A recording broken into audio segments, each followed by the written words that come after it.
Episode 5, The Hound of the Baskervilles. A hound it was, but not such a hound as any mortal has ever seen. Its eyes glowed with oh, never mind. It's coming! Sholmes's cry Dabba dabba dabba dabba pierced dabba dabba the dabba fog dabba. around us. Why do you Wisps of come? vapor flowed over the pistol as I cocked it. I waited breathlessly in the stillness. The silence Cock. lasted for what seemed an eternity until, at last, it appeared. From the shadows of the cloud, an enormous beast sprang out upon us. Bestial. A hound Beastie it was, but not such a hound as any mortal has ever seen. Its eyes How am glowed I with a already smoldering caught? glare. The whole of its ox-sized body was outlined in white-hot flames. Its rumbling pant and hideous howl, so terrified was I that I began to tremble with fear. Look well, Wilson, Sholmes declared, gazing upon the mystical beast. For this is the diabolical hound of the Baskervilles.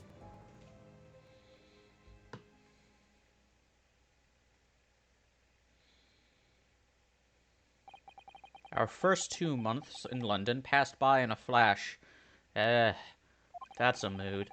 In that disconcerting courtroom experience we were first thrown into on the day we arrived in the country, and in Sozeki-san's terrible ordeal that had followed closely behind, we had emerged victorious. However, there then came an abrupt end to our opportunities to appear in court, which was hardly surprising, of course, since I was nothing more than an amateur, an unknown student of law from a faraway land. So life in our little office was very quiet. That is, until it was shattered one day by that fateful telegram. 15th of April, you say? Naruhodo's legal consultancy. Ah, you've become legitimate. Nice. I mean, hey, if Sholmes isn't charging rent, this would be a great place to live. That morning, I was woken by the unreserved knocking on the door by the telegram boy. But after he'd gone... Actually, you know, maybe Sholmes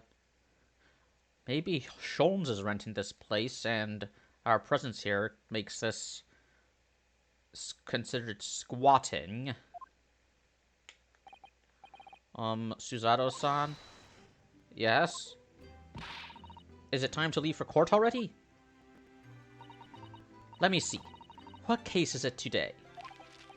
I don't think I'm scheduled to defend anyone at the moment, am I? Oh, and you know what? Ryunosuke, who's Phoenix's ancestor, he got framed for murder, accused of murder twice. So, hey, maybe he'll get accused of murder again in the second game. So, boom. I don't think I'm scheduled to defend anyone at the moment, am I? Oh, no, of course not. How silly of me. But I think Iris said she would make us breakfast this morning. English breakfast. English food isn't actually that bad. I mean, yeah, some of it is whack. Jellied eels and mushy peas they take perfectly good chips and they just dump a bunch of sludge onto it. But other times it's pretty good. Bangers and mash. Beans. Iris makes the most delicious breakfast food. She does, doesn't she? And once our bellies are full, we can leave for court in fightin' fit form. Let me see. What case is it today? Here we go again. Of course, this is London, and just like in Japan, there aren't that many guns in England. That's strictly an American thing. Examine. Ladder. I've investigated thoroughly, but I can't find anything out of place. Oh. Fuck you. Okay. Do you know, I've never seen inside your room there, Suzato-san? I've never even peeped inside. Good. Keep that way. I should think so, too.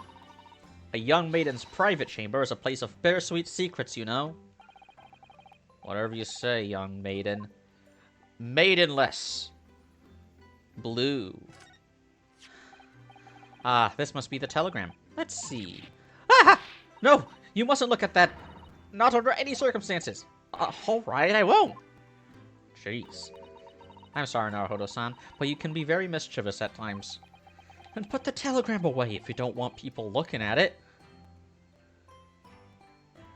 Yeah, it's like people on Twitter and Tumblr who is all like, nah, shut the fuck up, don't respond to this post, or don't talk to me. Blogs aren't, it's like, if you make a post, that's with the intention of people reading it and responding to it. Especially if you reblog, like, you are sharing someone else's information and then not wanting people to look at it. What? You are, like, posting your critique and not wanting people to read the critique. We've only been here in London for about 2 months, but my desk is starting to look a little messy already. You could tidy up once in a while. Susato-san, I always say, making a mess is a small sacrifice to pay for being able to further your studies. And time spent tidying up is time you can't devote to the same cause. Ha, I never study, and I never tidy up. I am mentally ill, and time spent on ridiculous arguments is time that could be better spent on simple housework. Shush, she wins. I'm supposed to be the lawyer here. Women are awesome. It's spring at last, and the weather is warmer now. But I love the smell of the fire and the steam rising from the kettle. That is a massive fire hazard. Is this before they knew how to... This is before OSHA was, but that's just America. Britain doesn't have OSHA. They got load-bearing trees. Oh, would you like some tea, Naruhodo-san? Thank you, Susato-san, but I'm alright for now. With the green tea Susato-san makes me from time to time, and Iris's unique herbal infusions, this place is paradise for a true tea lover.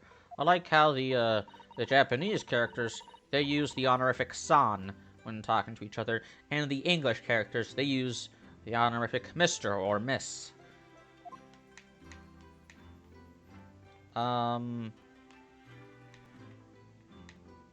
Like, I guess it doesn't really make sense, as, like, assuming Naruhodo and Susato are talking in Japanese right now. Wouldn't make sense for everything except for the san to be translated, but, like, sure, maybe san doesn't exactly translate into Mr. or Miss. Like, sama, that can be...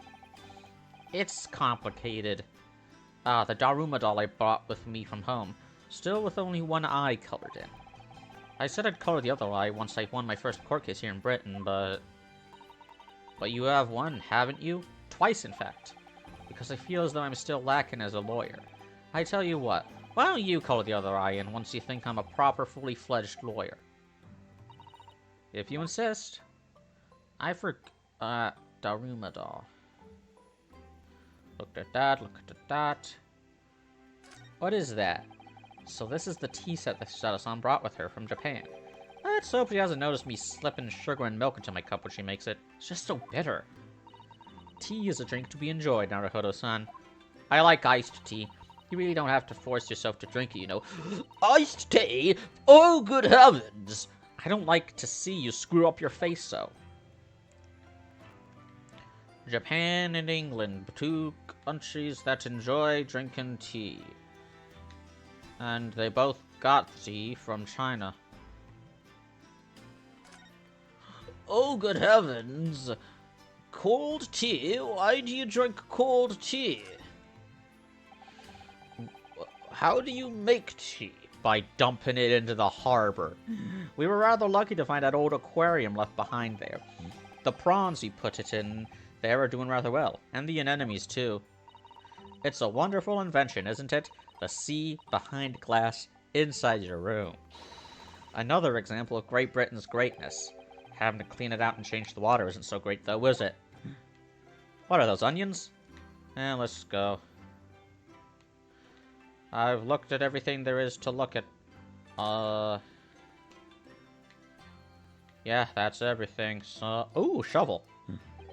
That spade has been in here since we started renting this place. Oh, that's not a spade, Naruhodo-san. It's a shovel. No, shovels are for digging. That's for scooping up loose material. It's a spade. What? That's the same thing, you dickhead. No, spades are for digging. That's for scooping up loose material. It's a shovel.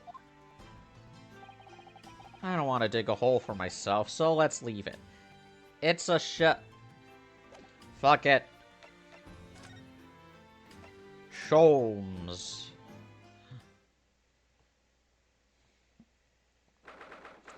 15th of April. Sholmes' suite. Morning, Luna.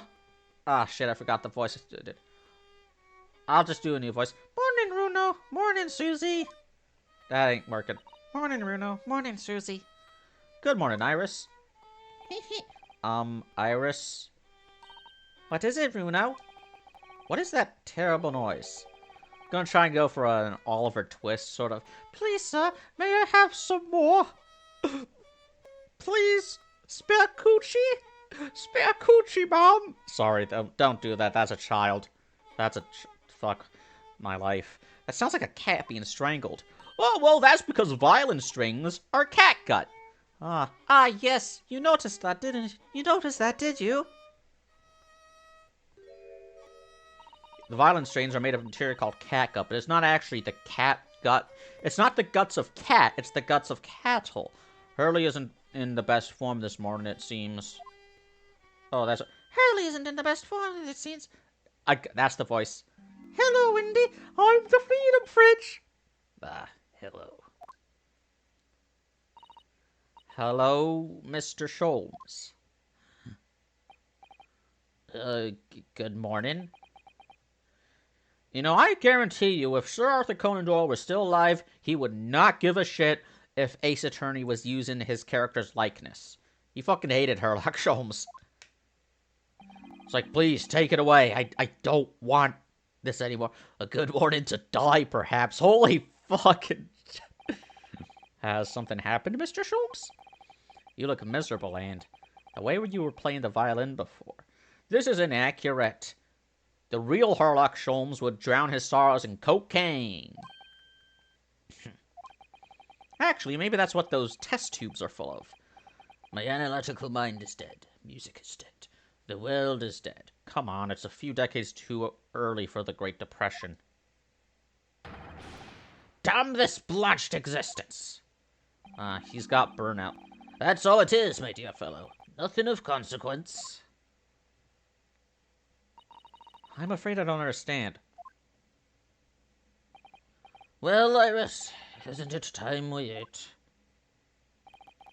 Some dry toast and insipid coffee for me, if it's not too much trouble. You're gonna get scurvy if you keep eating dry toast. And don't even get me started on what your shits will be like. Meow. Oh, a calico. Oh, look, it's Wagahai. Were you in... Good morning, boy. Were you in a previous episode? Meow. That must be some sort of tiny door for cats to use. Yeah. But how did it get there? The Carmine Doggy Door. Peace of mind. That's a pig in a Nixon mask. That's gonna kill me. That's real. That lives with us on Earth. I thought I was gonna get eaten. Well then, everyone, time for breakfast. That's too... Top of the morning to you, laddies. It's always back to the... Let me help you, Iris. It would indeed be a fine day to die. I knew something looked different. Something's missing from Mr. Sholmes' desk. He lost his...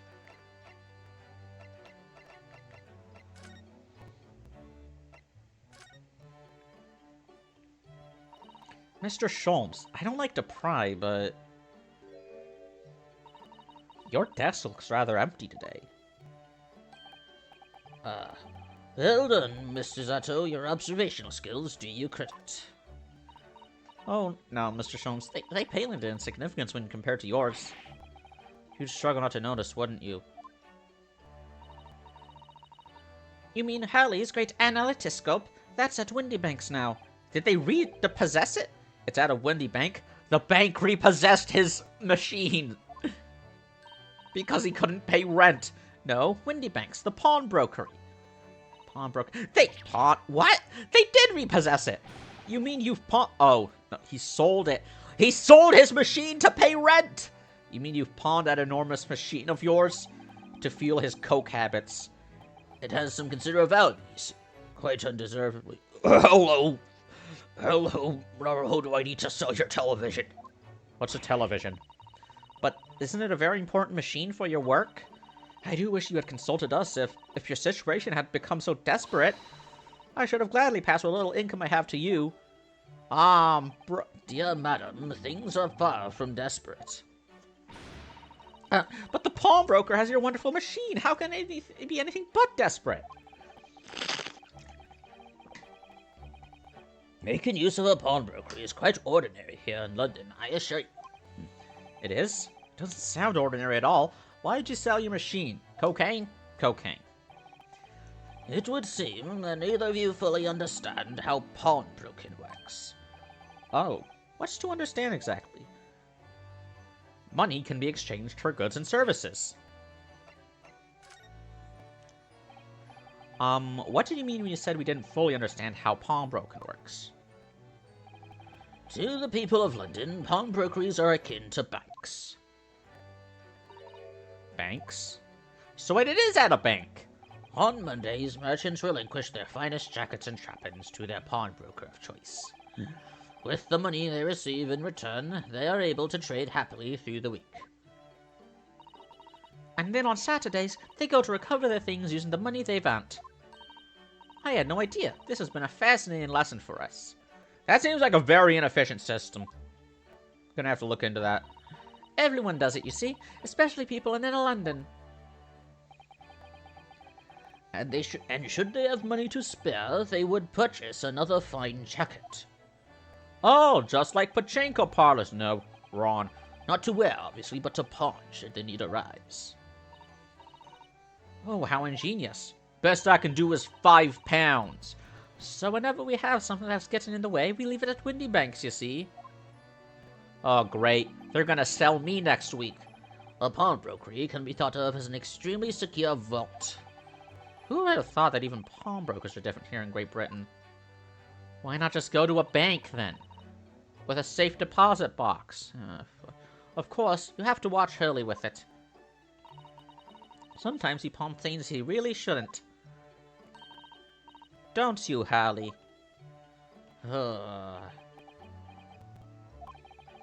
What does it matter? The world is dead to me now.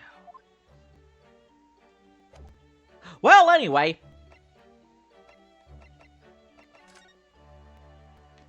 Let's talk to Iris.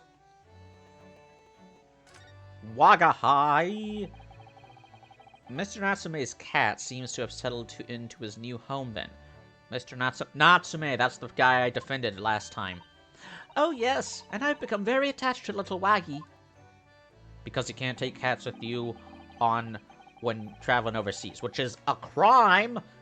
So many domesticated animals are abandoned every year. It would appear his previous owner is completely forgotten to him. Cats don't give a shit. Cats are unfeeling creatures. Their mews are as empty as the hearts of the muses. Cats don't actually look down at us. They just see us as big, less intelligent cats. If Mr. Natsume had no intention of taking Waggy back to Japan, I wonder why he kept him in the first place. I expect he wouldn't have taken him if he could.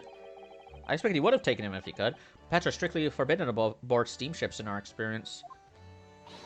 And for good reason. Terrible things can happen if the rules of passage are not obeyed. Like murder. Manslaughter. Well, I don't mind, because Waggy is adorable. Yes, he really is. Oh, yeah, what about the door? I don't remember seeing that tiny thing at the main door before. Where did that come from? Oh, you noticed? You are observant, Runo. Look, I use this. It's my latest invention. What is that? I call it the cat flapomat. Cat flap, that's what it's called. Gosh, a machine for making doors just for cats? That's right, it can make a cat flap for a little furry friend like Waggy in seconds. That's gonna be the next murder weapon. The cat, and it can do it on any door at all, no matter what it's made of. It's very powerful, you see. Gonna be do the chest, rips open the chest, and make a cat-sized hole. And then the cat's gonna be framed for murder. Wouldn't it have been quicker to just make the cat flap rather than making a machine to make the cat flap? Well, yes, maybe.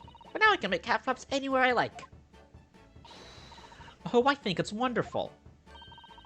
You must make one for us in the door of our office upstairs, Iris.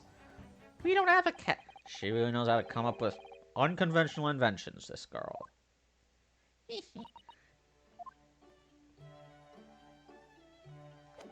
Okay, what else we got? Bills. The fire's burning comfortably in the grate again today. It's a very different feeling to a Japanese hibachi somehow. Can't talk today.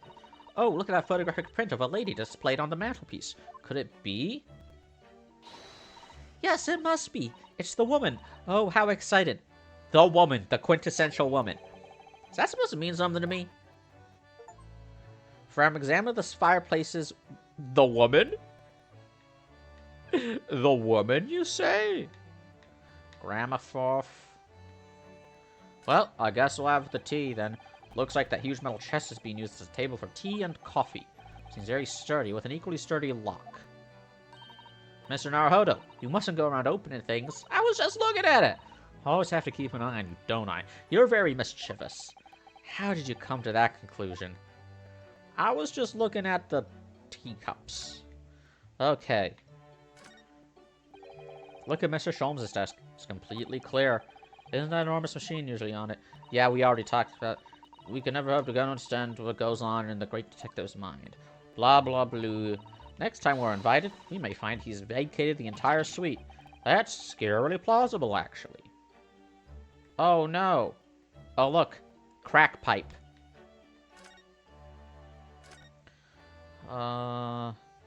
Typewriter. This is clearly Iris's area. Equations. This is where Iris notes down ideas, isn't it? Let's see, what does it say today? Ah, the Boscombe Valley Mystery. Ooh, how intriguing. It must be the title of Iris's latest work. Oh my. I wonder what fantastic tale awaits us. Zao-san looks like an angel, but I bet she's dreaming of the most unsavory crime you could imagine. Yeah, this girl, she would... If she was in the modern era, she'd listen to crude true crime podcasts sponsored by HelloFresh.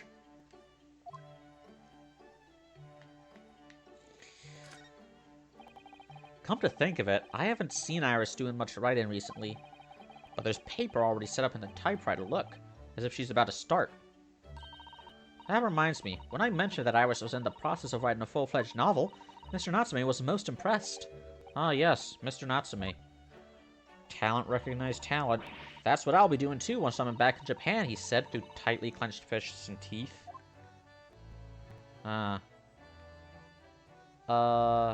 T...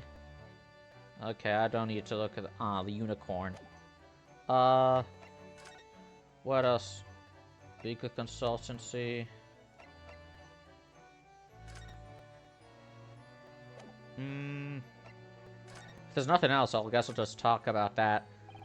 You seem to be very unhappy this morning, Mr. Sholmes. What happened? It used to be the case that in my hands this violin sung like the dawn chorus. Its melosonant tones would make flowers bloom.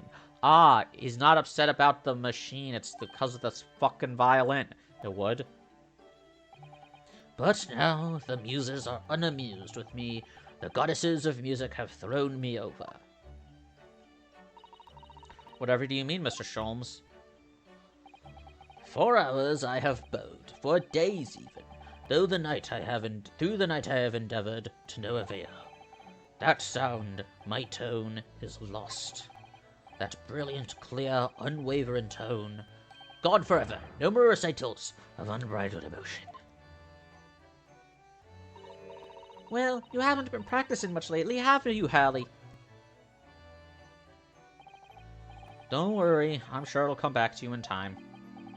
Heed my words, Mr. Naruhodo. The goddesses of the arts are fickle.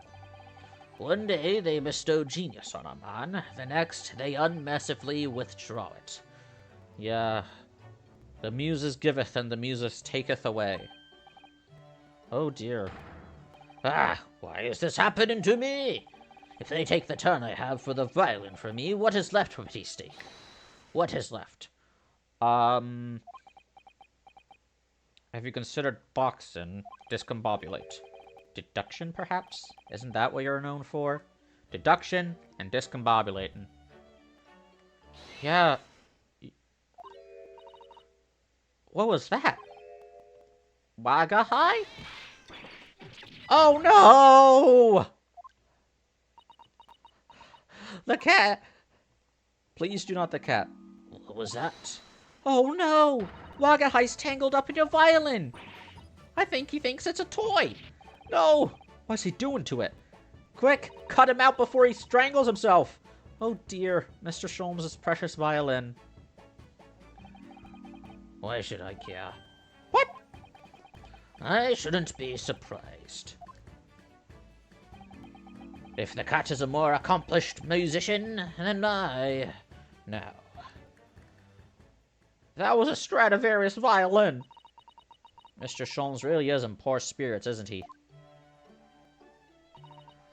Well, anyway, I'll put it back where it lives, shall I, Hurley? Out of the cat's reach if possible. Maybe we should assess the damage.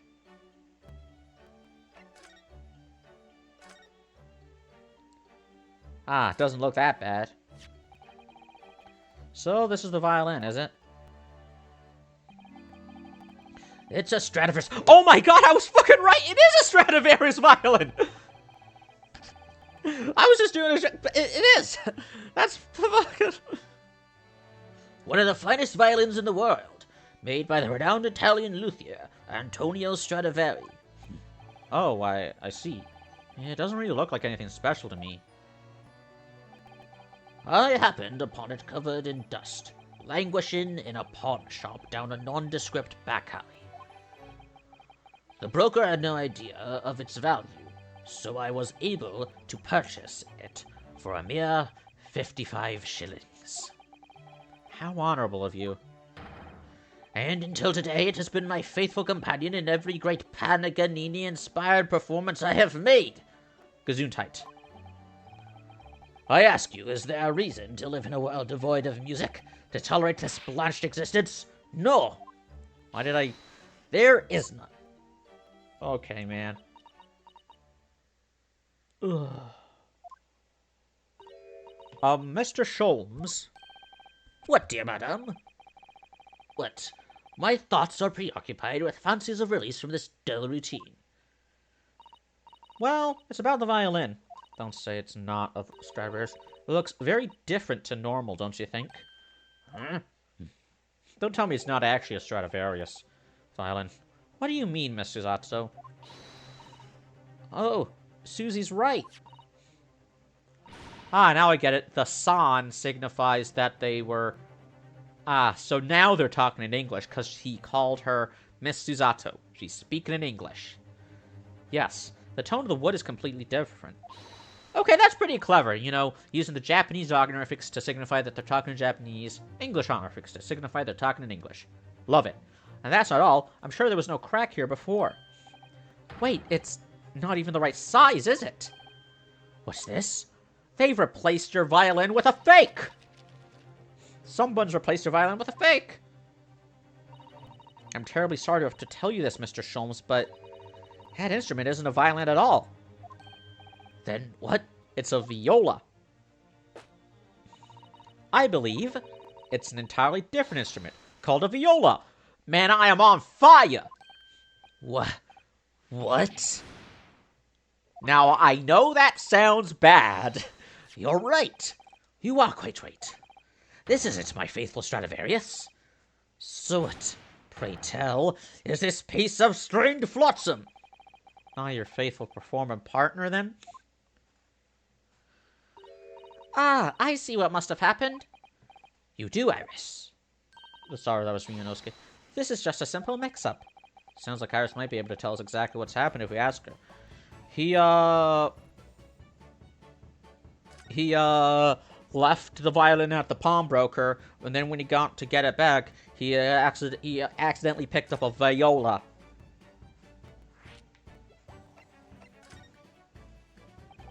What do you mean by a mix-up, Iris? Well, you see, this viola, I mean, was at Windy Banks until last week. Boom! I'm 3 for 3, baby! At the pawnbrokers? Not Mr. Sholmes' beloved music pole partner. I love how invested Ryunosuke is in this. There's a proverb from the East with which you are no doubt familiar, my dear fellows. Always let a beloved child travel. Yes, indeed. So you sent your beloved violin to the pawnbrokers in hope that it would experience personal growth? Oh, what a wonderful idea. Last week, I pawned my great analytoscope in order to release my precious instrument. But it would appear Mr. Windybank mistakenly furnished me with this tawdry fiddle instead. But my ears cannot be deceived by the hollow timbre of this piece of timber. No, but your every sense was deceived by the fact that it just had strings.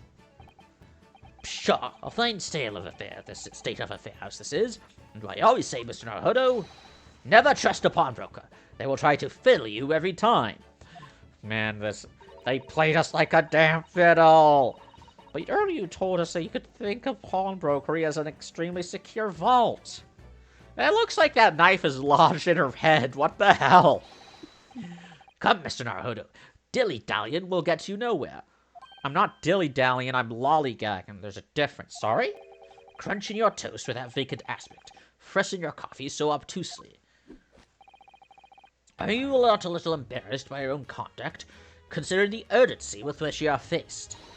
You must visit Mr. Windybank's brokery at once. That's right, isn't it, Mr. Sholmes? Precisely, Mr. Zato. Without a moment's delay. But I haven't finished my bacon and eggs. My dear fellow, surely you do not still intend to crunch your bacon with an extremely vacant aspect, to press your egg ever more obtusely?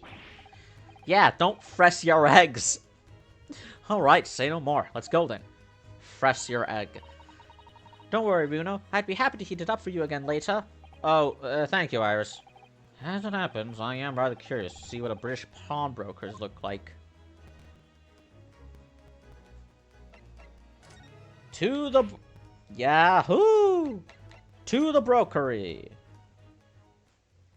Baba Bowie. 15th of April. Windy Banks Pawnbrokery. So, this is a British pawnbrokery. Oh my, there are all sorts of tools and contraptions in here that I've never laid eyes on before. Ah, Suzato-san, and that spark of wonder in your eyes. You can't wait to scour the shelves, can you? I get the impression you enjoy places like this. Oh yes, I don't know why, but seeing such a lot of things I don't understand is a real thrill for me. My dear fellows, let us not forget why we are here. Oh, Mr. Sholmes. We are calling on matters of business, not pleasure. And clearly, Mr. Sholmes means business too, judging from the spark of fury in his eyes. Ah, Mr. Sholmes, welcome back. Did you hear that brazen welcome? Well, yes. We are potential customers, after all. We are disgruntled customers, Mr. Naruhodo, and it's time to inform Mr. Windybank of our ire. Come, the fight is afoot.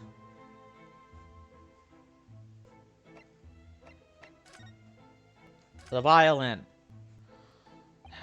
Naturally, you will recall this, which I retrieved from you some days ago. Yes? The second-rate fiddle is not my faithful instrument, Mr. Windybank. The color of the wood is different. It has holes in it. It's not even the same size. A wonderful summary of our observations, Mr. Sholmes. I'm so very sorry, sir. How terribly unforgivable of me. An inexcusable mistake for a pawnbroker. There is only one way to make amends. Oh god, he's gonna kill us! No, no, no, no, no, no! I shall have to take my own life. No, just give us the proper violin, man! What the fucking hell, dude?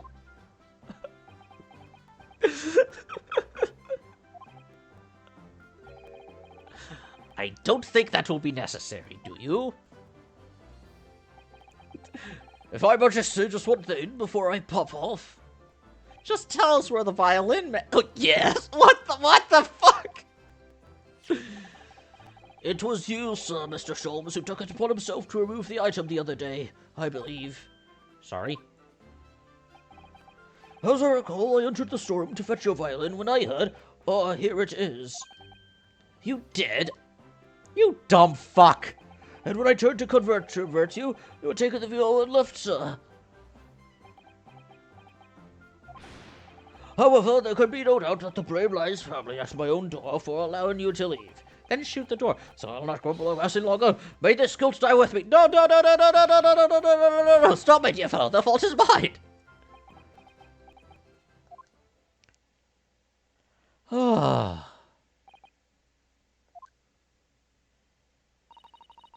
It would appear that the fight is over. I do humbly apologize, Mr. Winterbank. Evidently, my questionable business position precipitated this tragedy. Well, you wouldn't be Mr. Sherlock Holmes without that questionable disposition, now would you? Haha, I do believe you may be right, sir. It's either laugh or cry, I suppose. You are, it must be said, one of my more challenging customers. I need to remind you of the peculiar collection of items you've brought through my door in the past. Oh, peculiar items. In the extreme, for example, the unpublished manuscript of an eponymous work, the novels of Sherlock Holmes or some such. Oh my, a new fully fledged novel? And unpublished? A story I've yet to read, you mean? Ah, forgive me! Wait, before you die, you must tell me what the fuck?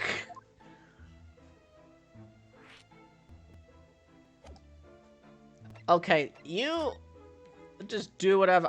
Look at that. It's the Thinker.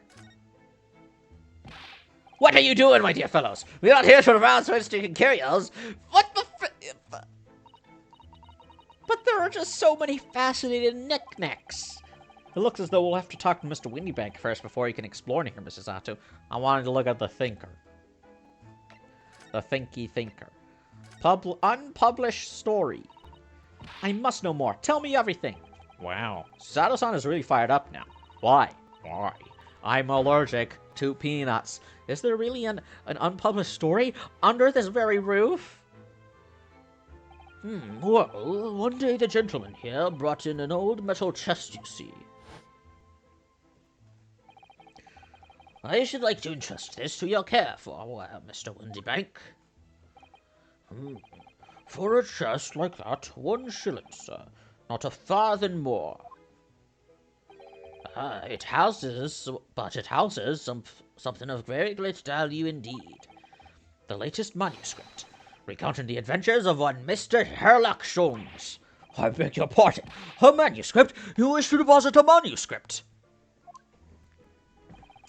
Indeed I do, for I am confident it will be quite safe here. And that was that. As such, Mr. Sholmes' latest tale of otherworldly mystery lies dormant in my storeroom. Mr. Sholmes, is that really true? Do I sense that someone doesn't want to talk about this? I continue to pay your fee, do I not? Then kindly continue to store my belongings securely. Of course, sir, of course. They're safe and sound with me, I assure you, on my life. This is all very strange. Put that gun away, sir. Pawnbrokery. I wonder, could I ask you something? Oh, a gentleman from the East, I see. Did you just notice that? Yes, that sable suit. I suppose I could offer you 6 pence for it. Without wishing to offend, the tone is somewhat dull. Sorry. At least you didn't say Oriental. because that would have been... but for your splendid fireman, 5 guineas, no less! The colors are exquisite, the design exotic, Eastern artistry at its finest, may I say. Oh my, 5 guineas, you say? Like, I don't get this. Like, men wore the flowing, like, men wore flowing folk clothes like that, but, like, Naruto, he's got the school uniform. Don't do it. How interesting. Why do I feel as though I've suffered some sort of defeat here? Actually, I was hoping to ask you about your business. I've heard it said that pawnbrokeries are used rather like banks here in London. Yes, sir, indeed. Many of my customers utilize the establishment as you described. I appraise their items and offer them a proportionate loan and 2 months of secure stowage. If, in that time, they pay the original sum to me, plus the agreed interest, their items are happily returned. Interest? Why? Why? What the interest? Like, can't you just... That seems very excessive. Like, why not just pay them to look at it? Pay them to store it. Like, I get... At least the interest here makes more sense than if it were, like, a loan. Because, like, a loan, no goods or services were exchanged. You're just borrowing money and returning more money, which is bullshit. But, like, here, it's like, yeah, paying someone to keep something in storage. That makes sense. I don't know why... I guess they exchanged the money because I guess the broker would give you money in exchange for your item because they have to, like, by law, you know, because they're a business. Yeah, that's probably it. Like, there are lots of laws for regarding businesses that they don't actually prevent you from doing, like, if there's a law that you gotta offer food, if you gotta sell food if you sell alcohol, so you can just, like, you could just, like, sell drinks, and each drink comes with a free bowl of peanuts or something. What happens if they don't pay you the money? Then the items are offered for sale in my shop, as you can see on the shelves behind me. So you never sell items before the 2 months have passed, then? That's right, ma'am, that's right. Which means some considerable responsibilities rests on my shoulders. Should a customer's precious belongings be lost, the only recompense is for me to end it all. Well then, the very idea, Mr. Windibank, is an absurdity. I remember there's a story of, like, this was way back in, like, fucking the 1700s or whatever. This guy, he was planning a feast. I learned this from Taste in History. He was planning a feast, couldn't get the ingredients, so he ended his own life to preserve his honor. One should never talk of one's demise so casually. Says the man who was telling us all it was a good day to die only this morning. Is everyone this dramatic? Was this just a thing of the past? Because, like, was this just something everyone did in the 1800s? To preserve my honor, I'm gonna fucking die. And let us not forget that I've already helped you take measures to ensure such a tragedy never occurs. Oh, what sort of measures? I engineered a simple device which Mr. Windibank has installed here in this shop. I call it the Red-Handed Recorder. Is that not so, Mr. Windibank? What was that deep... He sold it, didn't he?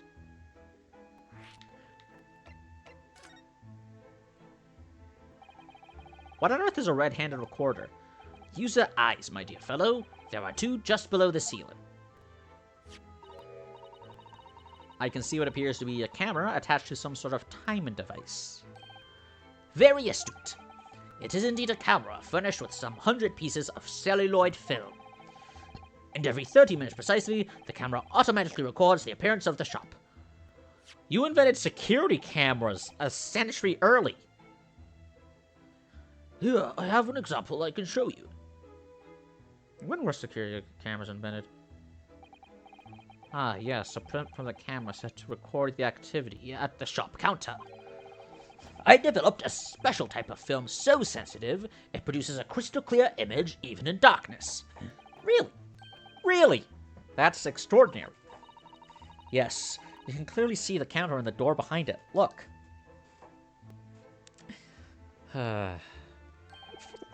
So you see, were someone to enter the premises with ill intent, his identity would be severely exposed.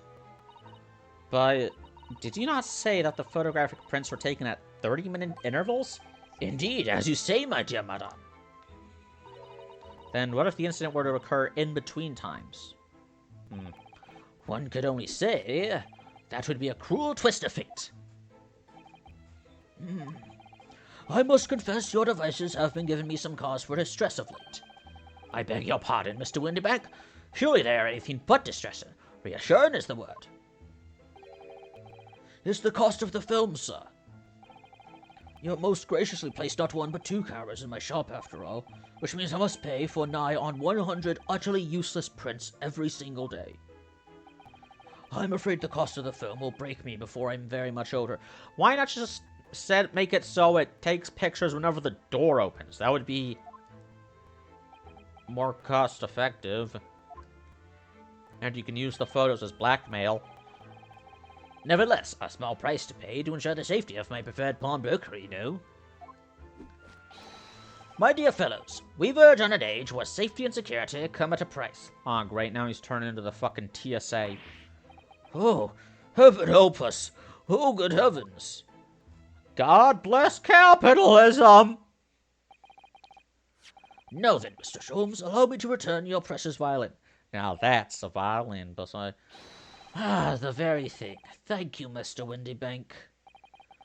Perhaps this might mark the end of the peculiar items you tried to pop, Because if anything were to happen to one of them, this would be the only answer. I really think you ought to stop waving that gun around. Someone could get hurt. Fear not! Sorry? I've only loaded a single bullet, so no one but myself could possibly be harmed.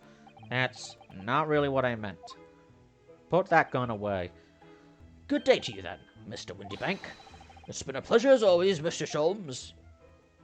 We gotta put this guy on suicide. So, Mr. Naruhodo, now we can explore at last! We've got another shovel, or a spade. Look at that enormous ledger open on the counter there. Mr. Windybanks is, if nothing else, very peculiar about recording the items he accepts. He'd have to be, otherwise he'd get himself into all sorts of trouble. Well, this might explain the thing that catches my eye far more than the ledger. This revolver here. Do not entertain even a single thought of pilfering an article herein, my dear fellow. I assure you, Mr. Windybank would not hesitate to draw that weapon with a speed belying his portly size. Oh, you don't mean he'd shoot himself, yes. Blow his brains out, indeed, in recompense for his blunder. Jesus. What if I buy the gun off of him? I'll give you my sword in exchange for the gun. No, wait, then he just commits seppuku. Oh my. What? Oh yeah, is Naruhodo carry a sword in here? But in any case, of course we would never do such a thing. How could you even suggest it? I can't examine. What's that? Look at this. What could this a lovely big shiny box be? That, my dear madame, is a music box. Surely you have such things in your own country. Oh my. Yes, but I've certainly never seen one so large before. Shall we listen a while?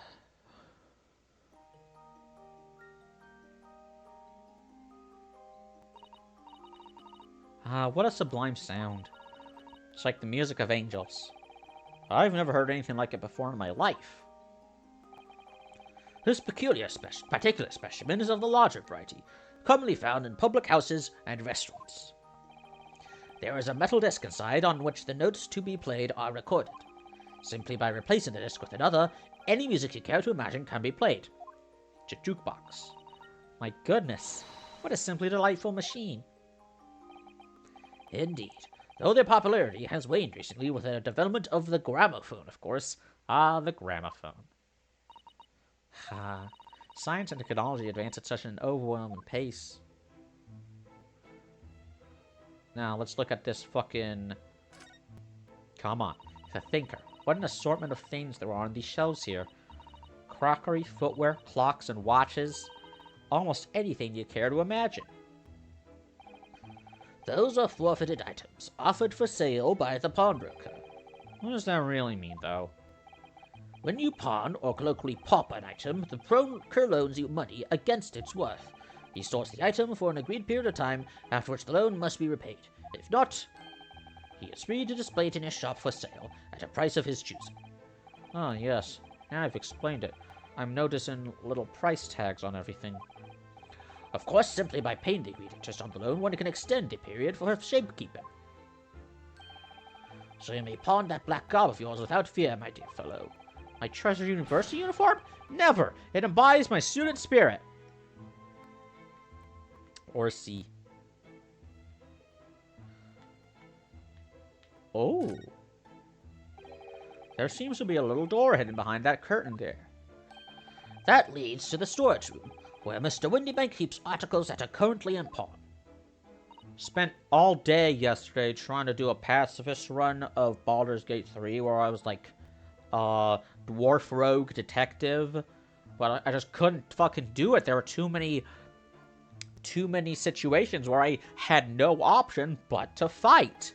It was impossible.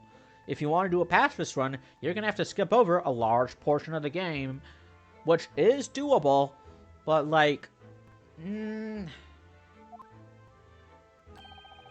There's nothing of particular interest inside. I certainly wouldn't recommend any larcenous activity. recommended or not, it's not something I tend to do. There is but one key, and Mr. Windybank keeps it in his pocket at all times. Before he sleeps, he places it into a small pot, which he slides under his pillow.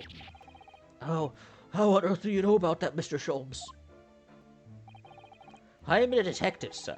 It is my business to know what others do not. I am frequently assailed by information that I neither care for nor wish to attain. Mr. Sholmes, you are a wonder. And the prime suspect of this pawnbroker is ever burgled.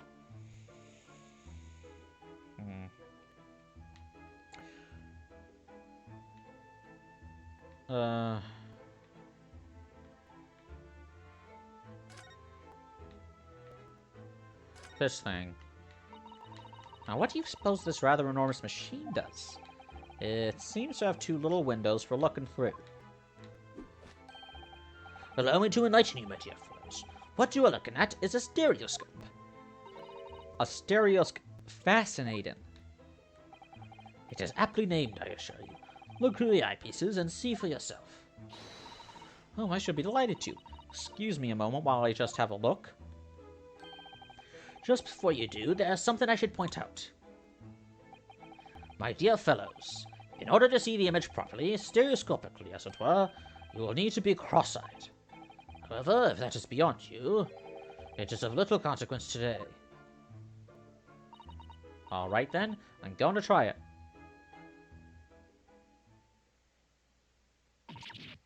Ah! Mr. Naruhodo, you must see at once! Oh, well, alright then. So, I need to be cross-eyed. Like I'm trying to look at my own nose.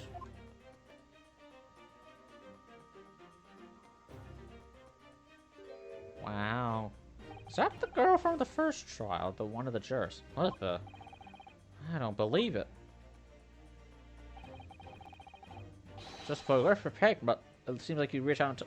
Was I supposed to be cross-eyed for that? Whatever. When did this game originally release on? The 3DS? Yes, the sense of depth is startling, is it not? Stereoscopes are one of London's many fads. They are often found in little stalls in the park. People queue for hours to see them. Hours, long time. Why? Why are people meddling with such black magic? It's not magic. Magic? Charles. It says talent show. It is no magic, my dear madam. It is, well, far too complicated to explain at present. We shall save this lesson for another day. That's gonna be important for the trial. Oh, the murderer used a stereoscope to forge evidence. And then they look at this. Whatever could it be used for? I have no idea. Ah. There's a small catch just here. Look. We're gonna open it, aren't we? Oh my, that's amazing. It has some sort of spring-loaded mechanism, which we'll never manage to put back to the way it was before. Says you. What are you two doing?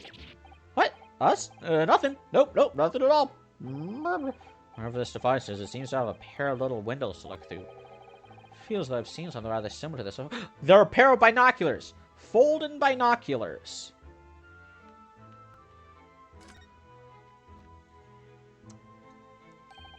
That's not a calendar you could easily miss, is it? 15th of April, today's date. Yes, that's not for sale, I must point out. It is an Eastern-style page-a-day calendar. Every night at midnight, I tear off the front page to reveal the following day's date. At midnight? The perfect calendar for a tearaway fellow such as yourself, Mr. Windybank. And who was it who walked out of here with the wrong violin before? Well, when the agreed storage period is passed without repayment, articles are forfeited, you see. So I have to keep a close eye on the date. It's something of a pawnbroker's obsession, you might say. Oh yes, I can see you're very dedicated to your job. What? Only tuppence for it? Thought I'd found you know it. The article's barely worth a penny, monsieur. I cannot offer more. Sounds like there's an argument brewing over by the counter. Come on, that can't be right. I haven't even had a proper butcher's at it. I've seen only to see, young girl. Oh. Ah, it's my favorite character. Wait, don't we know? I'm sure I recognize her. Ah, It's the young lady from Mr. McGilda's trial 2 months ago. She have like a Cockney accent. Or was it Northern, you know, working class British accent. Her name is Gina Lestrade, my lord. She's a chancer, owns her cluster on large clouds, relieving people of their passes. What's commonly called a pickpocket. I also tried to pickpocket a lot in Baldur's Gate, but it's not easy. It's not easy. You can only pickpocket one thing at a time. The longer you spend looking at the contents, the more likely you are to get caught. And even if you get away with it, they're just gonna catch you anyway, and you'll have to do a persuasion check to convince them to let you go. Gordon Bennett, you lot. Gordon Bennett, you lot. Oh, shit. Gordon Bennett, you lot. Hello, Miss Lestrade. I hope you've been well. She's got a gun. Why, you remember me then, do ya? Well, I remember being completely surrounded by smoke, that's for sure. Oi, lad. So, what are you doing in here? Sorry, what are you doing in here? Down and out like the rest of us. Nothing to eat. Come to pop that black weasel. Sorry coat, have ya? What is it about this black uniform that makes everyone comment on it? Ah, good day. Unless I'm much mistaken, you would be the young pickpocket who stole our experimental smoke grenade launcher. Ah, Mr. Sholmes. So, you have something of value to pawn, do you? Allow me to see the article, and I shall negotiate with Mr. Windybank on your behalf. Heh, pull the other one. I don't need no help from some stuck-up day. Get out of my business. Go on, or I'll make trouble for you. That's it, that's the voice. As you wish, Miss Lestrade. I will happily remove myself from your presence. He vanished in real... He fucking vanished. He's really done it. He's gone. He fucking... Invisible. I'm sorry, but as I said, there really is no room for negotiation here. What is that thing he has in his hand? Some kind of metal disc? And you, go on, leave me alone. Oh, Miss Lestrade, just pretend we aren't here. We shan't be offended at the slightest. Zidane can really stand her ground when she wants to. Whatever.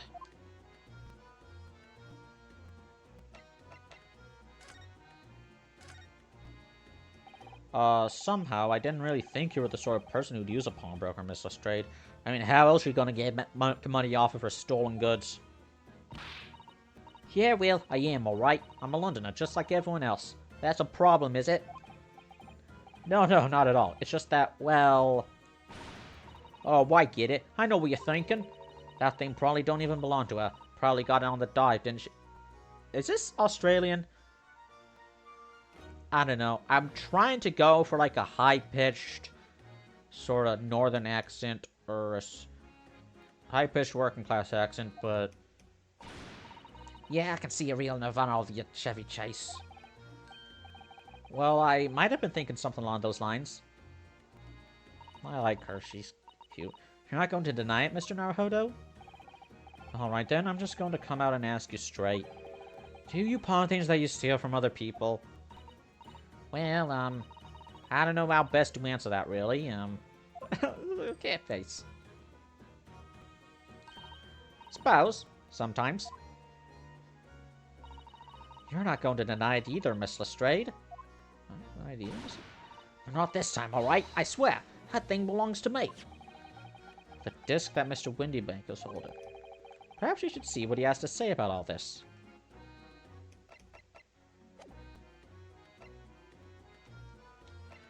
I know what that is. It's a fucking metal disc. It's for music. Mr. Windybank, what exactly is this metal disc that Mr. Lestrade has brought in? It's for the music box. It seems to have hundreds of tiny little bumps on its surface. Music box. Oh, this is a music disc, you see. Booyah. For use inside a music box. In a music box? What, you don't even know what a music box is? You Eastern lot ain't too savvy, eh? I know what a music box is, just never seen one of those discs before. The small protrusions on the metal disc encode the tune to be played by the music box. You simply insert the disc and set the machine going, and beautiful music plays. So incredible. Tell us, what tune is on this disc? Well, I'm afraid I couldn't tell you that. There are so many different types of music box, you see. British-made, German, Swiss. I have no way of knowing which particular machine this disc was made for. Ah, I see. You could just try it on the music box you have, just for shits and giggles. And that's it in a nutshell. I wouldn't have any customers for an item like this, even if the young lady forfeited it. Really, I'm already offering more than I should at a penny. Ah, that's a pack of lies. He told me he did. He said it was... Well... He? Who? Aha, pronoun game. Never you mind. It just ain't right, that's all. A disc worth good money, I know it is. Well then, you'll have to try your luck at another pawnbroker's, won't you?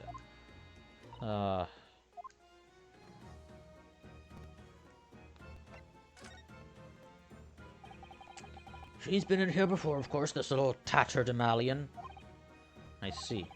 And brought some dubious article or other with her every single time I met her. Dubious? What are you trying to say? I'm an honest customer, me. So, is there something dubious about the disc she brought in today? Well, if only it were that simple. Sorry? What do you mean? What she actually brought in was a storage ticket.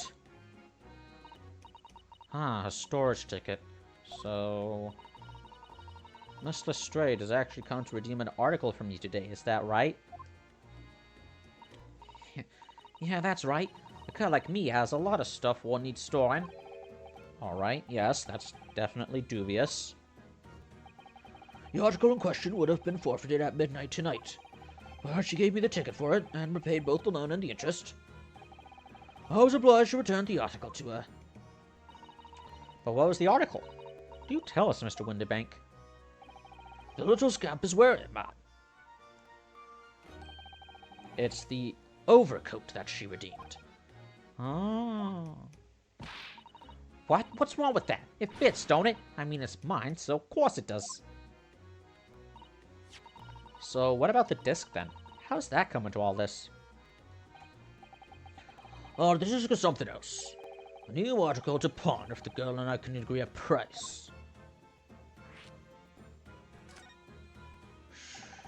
I'm confused. I thought you said that Miss Lestrade brought in a storage ticket today. It's really quite simple. Yes, the child brought me a storage ticket and the money owed on it, as you say.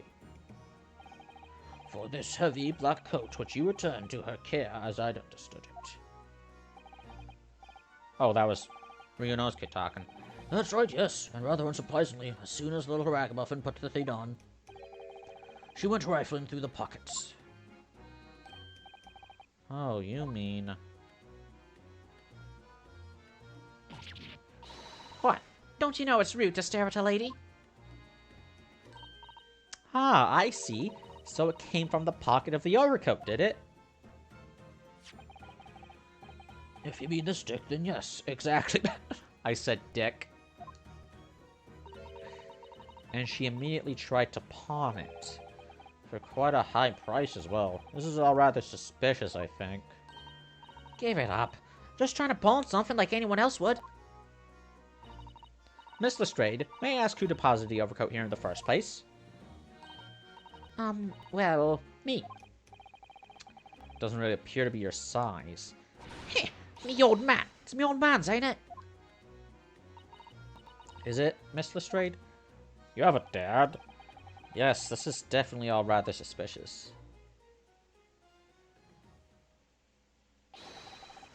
Out of my way, please. Oh!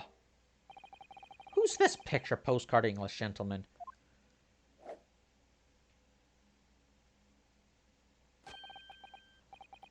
Look like a mascot for vanilla extract. Good day to you, ladies, gentlemen. What's your problem, eh? There is no problem as long as you remove yourself. I have a matter to discuss with the proprietor. And if you intend to make a problem of it, I shall see you outside, little girl, for the hiding you deserve. Oi. Look, ain't it obvious? I ain't done talking with him yet. You think you're such a gent, you should know how to wait in line.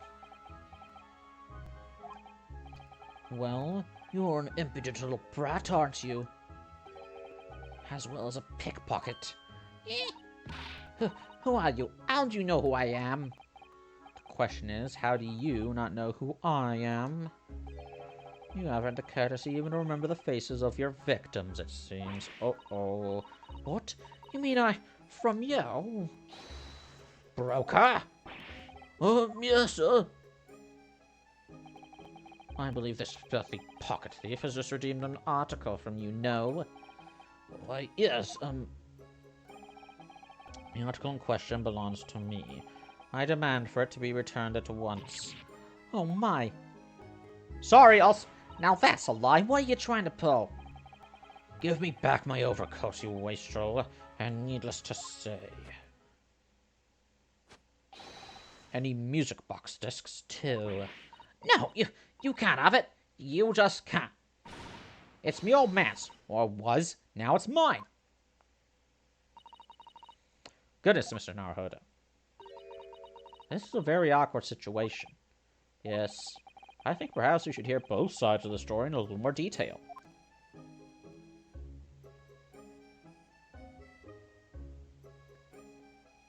Okay. Converse. Miss Lestrade, is what the gentleman is saying... What do you think? It's all lies, ain't it? Obviously. I swear on my life, I never laid eyes on that dandy before. Let's hear it now, you little ragamuffin. You stole it, didn't you? That ticket you brought in here just now. No, I swear to God. It was barely an hour ago. I was walking along the street, minding my own business, when this little gatchling ran into me. I knew at once what had happened. I've been robbed yet again, I thought to myself. Those wretched pickpockets. Yet again? Oh yes, as you can see, I'm a man of impeccable style. This isn't the first time I've been targeted by these backslum scoundrels. I just know this dude is about to say something racist. Now then, relinquish my overcoat. Come along now, Miss Lestrade. Give the good gentleman his coat back. If you're going to cause trouble, I shall have no choice but to call the police. Oh, hold on. Why does everyone think it's me? Look at this dandy cove. And you think I'm the dodgy one? I'm sorry, but no one's going to believe you. Hold on. Well, what about evidence? Yeah. Where's your evidence that I've stolen something, eh? Come on, let's see it. Oh, I have evidence, naturally. You what? His evidence is that he's gonna beat you until you confess. That's probably it. Evidence that the article Miss Lestrade redeemed actually belongs to this gentleman? Of course, we need only consult Mr. Windybank's ledger to know the truth. We'll be able to look up the name of the person who deposited the article in the first place. Yes, brilliant. I'm very sorry, but I'm afraid that won't be possible. Oh, I never ask customers' names. That's a strict policy of mine. oh. Well, why not? Well, now, as you can imagine, some of my customers have circumstances to consider. A great many of them prefer to maintain their anonymity. Yes, I see. This is why you steal from, you only steal things that have already been stolen. So that way, if they can't report you to anyone, or they'll have to admit that they stole it. But then how can you know if an article belongs to the person asking to redeem it? Oh, it's quite simple. Good sir, might I trouble you for the watchword associated with the article in question? Of course. It's... Professor. Yes, that's right, and all the evidence we need. This gentleman is the rightful owner of the article, without doubt. A watchword? Interesting. Okay, So, about these watchwords, Mr. Windybank. As I just explained, I never ask customers' name when they deposit items with me. There are many reasons why certain customers would like to keep their activities secret. That wasn't exactly a subtle glance at Mr. Sholmes now, was it? Has he been here this entire time? Great detectives have no dark secrets. None at all. He does cocaine. Yes, well, anyway, that's why I always ask for a watchword whenever I accept a new article. In many ways, it's like the secret combination of numbers used to unlock a vault. The date of deposit, a description, and a watchword uniquely identify each item. And of course, then I give the storage ticket to the customer. When someone comes to redeem something, I ask for the ticket and the watchword. And if that someone tells you the correct watchword, you return the article? That's right, sir. Yes. Just as soon as the requisite fee is paid.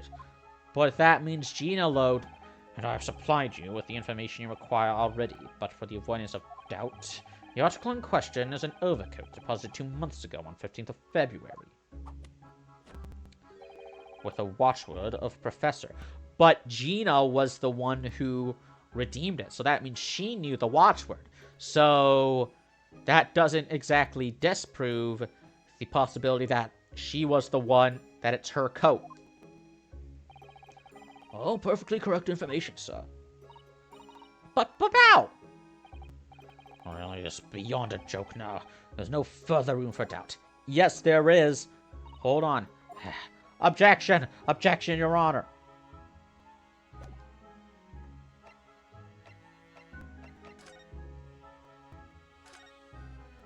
Objection! Wait.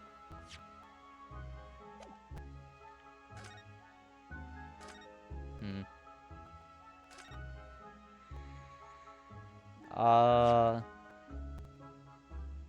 what? No, wait. Can I... No, that wasn't... I'm trying to look for a way to... present this.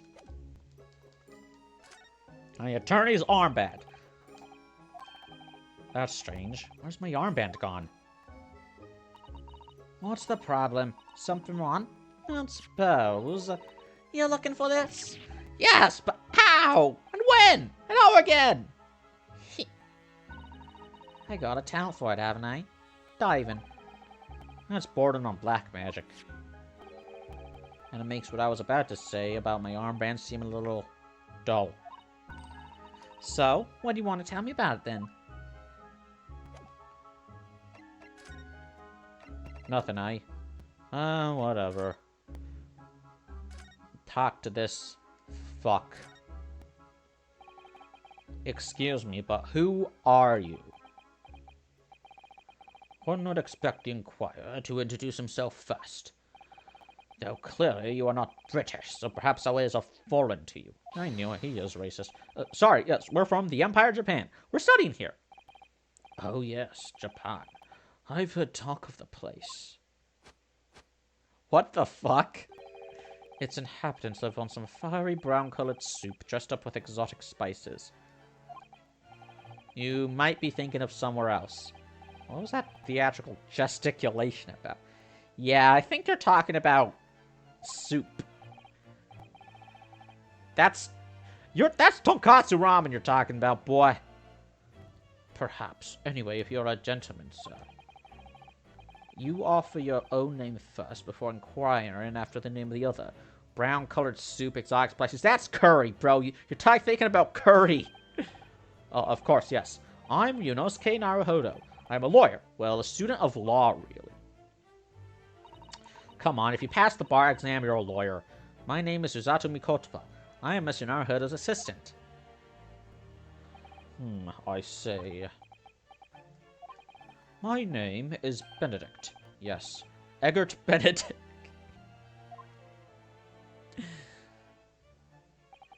Enchant. He's so refined in how he holds himself and how he speaks, but that name is suspicious. Now, to the matter at hand. My overcoat. Return it at once to someone with the style to carry it off. You are already wearing an overcoat, you fuck. Every move he makes, every breath he takes, I can't stand watching. Fuck.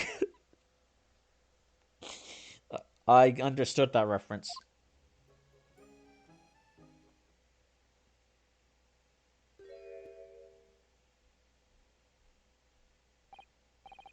So, let that be an end to the matter.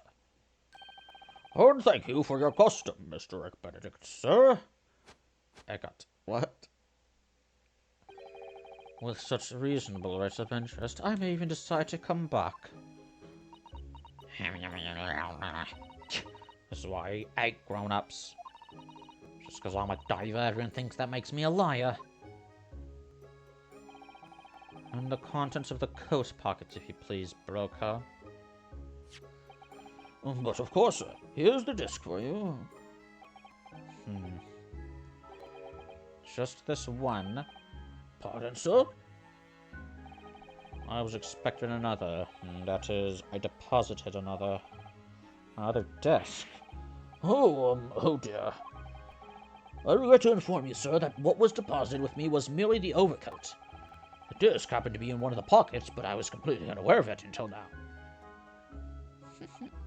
So, Gutchelin, you're hiding more of what's rightfully mine, are you?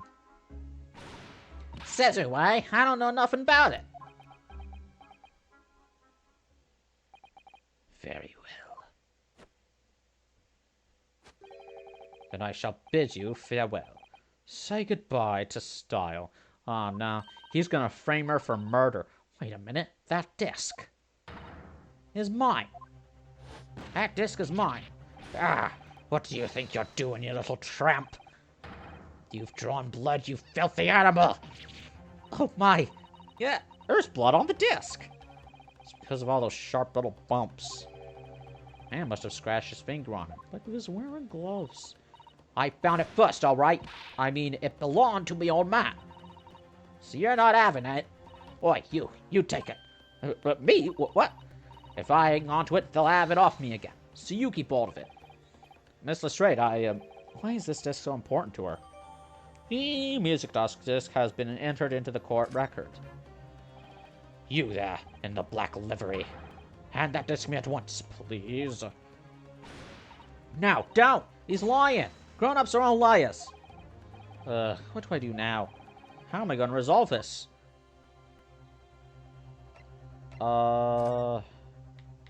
We never heard her side of the story, truly. Wow, Miss Lestrade is really looking daggers at the mysterious gentleman. We need to do something to calm things down before she loses control and attacks him again. I have adjust the, oh man, I can't present my fucking attorney's armband. You don't give it to him. Look at those piercing eyes. He's clearly in no mood to talk. You have to do something quickly before this mysterious gentleman leaves to fetch the police or something. The music box. Watching diligently over his shop, there's... What? Fuck you! I clicked at the wrong shit. You fucking... Fuck.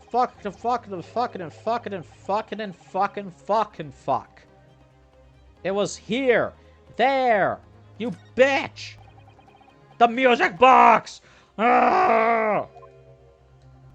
Wait a minute. Save us, white boy! Mr. Sholmes? What are you examining with such keen interest there? As you enjoy bar caramel, I see.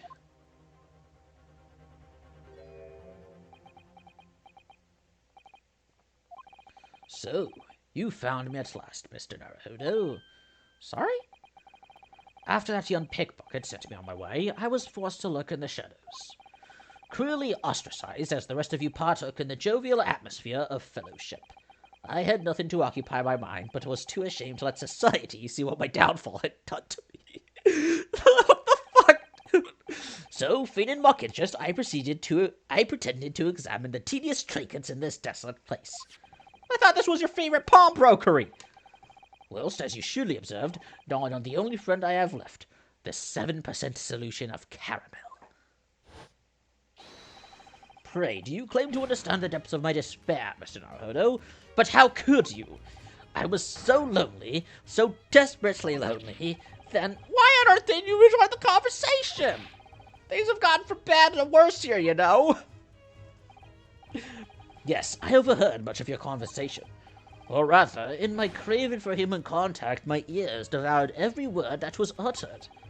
You really were sad, weren't you? Poor Mr. Sholmes, I feel simply awful for you. It would seem that my inferences are correct. Oh, surely you're not about to tell us that you've solved the entire case once again? All right, it's time for another deduction. My dear madame, sometimes I wonder, were my genius or deduction to be commoditized? How much could I pawn it for? $1. Seems Mr. Sholmes has had another of his flashes of inspiration. But who knows if it'll help to resolve the situation between Miss Lestrade and the mysterious gentleman. What's the right thing to do here? Listen to the deduction. Then I can fact-check it. Well, Miss Lestrade, it would appear you find yourself in something of a predicament. Where the blue places have you been, eh? Pardon? When a lady's in trouble, a true gent's supposed to be there to help. Straight away! Not an hour later. Harsh. And who, pray tell, are you? Haven't you read the papers? I'm Herlock Sholmes, buddy. Mr. Eggert Benedict, you have, in my eyes, a veritably encyclopedic array of curiosities about your person. Nevertheless, there are two immovable conclusions I have drawn. I beg your pardon. The first is this. The true reason for your visit to Bromford Day is something you have not yet revealed. And the second is this. A considerable crime is in contemplation, one you will orchestrate with intent to steal a vast sum of money. Well, Mr. Benedict, what say you to my deductions? How? He's turned as white as a hard-boiled egg. So basically, he didn't change. He was already as white as a hard-boiled egg. Seeing that once again, Mr. Sholmes has made a flawless deduction. Man, are you sure about that? Just who do you think you are, sir? Ah, yes, as I hoped. That is precisely the pained expression I was looking for. Doing the voices again is starting to give me the hiccups again. So, shall we begin? The time has come for yet another Herlock Sholmes' Logic and Reasoning Spectacular. The Great Deduction. The game is afoot. Topic 1. Mystery Man's Aim. First of all, we must ask ourselves on what business you ventured to this pawnbrokery today. You claim to have followed this pickpocket here, having had the redemption tickets stolen from you on the street. But that is most certainly a lie. The real truth is something quite different. Oh, where did that come from? As revealed by that which you hold in your hand. Yes, what brought you to this shop in the first place is the staff recruitment flyer. A piece of paper in your hand is a staff wanted advertisement from this very shop. Yet even the most unobservant would soon realize that a man of your appearance has no need of such employ. In other words, there is some ulterior motive for your actions. The cane, which you unwittingly clutch to your person, exhibits an incontrovertible contradiction. What utter rot! I've had this cane for years. Ah, the contradiction of which I speak is, of course, the missing ferrule. What? I thought you were going to say the initials. The end of any walking cane would be terminated with a metal ferrule to protect the wooden tip. And yet, a detailed analysis shows the wooden tip of this stick to be utterly bare. Therefore, there is only one conclusion. The rod that you hold in your hand, which appears to be a walking cane, is in fact no cane at all. It's a sword. A cane sword. You recoil, sir. Is something wrong? And in your recoil, you inadvertently facilitate the answer of the next conundrum to present itself. Namely, what is the truth behind this rod you bear? Yes, your reaction betrays the truth. The handle, which you evidently would like to conceal, is the key to misunderstanding this riddle, you see. From the moment I saw it, my suspicions were aroused. What walking cane demands such a stout handle, mused I? But of course, as I said, this is no walking cane. No, that rod is the broken handle of a shovel. What? Are you insane? And now, having determined this undeniable truth, the conclusion is clear. Your true motive for coming here was to take employment at this establishment in order to excavate the ground beneath the premises. What a calculated crime you have conceived, sir. A wickedly calculated crime. Tunnel underneath the pawnbrokery. Topic 2. Great crime. Now, Mr. Benedict, let us continue. For we must expose the details of this elaborate crime to you have in the planning. This is utterly absurd. You suggest that I, a gentleman, intend to excavate the ground beneath this pawnbrokery with a broken shovel? What on earth do you propose I could expect to find there? Huh. Some long-forgotten treasure, I suppose? Save for such a fanciful theory, what possible reason could I have to do as you say? Oh, but there is ample reason. As you are only too well aware, Mr. Benedict. Ah, and your furtive glance is more telling than I could have hoped. What? Let us consider what would motivate a man to infiltrate a shop such as this and covertly dig beneath its floor. The answer is revealed by the council notice on the counter to which your eyes were inadvertently drawn. This letter gives notice of public works to be carried out in the local area. And according to the enclosed plan of the upcoming sewerage works, beneath this shop runs a sewer that adjoins another, one that runs under the bank of the opposite side of the road. This madness has entered the sewers now, has it? By excavating the ground beneath our feet, you would gain access to the waterway that flows in very close proximity to the great vault of the financial institution opposite. What are you? In summary, sir, you devised a master plan to pull off an elaborate bank robbery by dint of the underground tunnels. Master plan? This is fucking ballerina twirl. Which brings us at last to the final chapter of this lurid scheme. With what plunder did the thief hope to make off from the underground vault of the bank? Are you quite serious? Having consulted with Scotland Yard some days ago, I happen to know the answer. But naturally, the answer is no secret to you, is it, Mr. Benedict?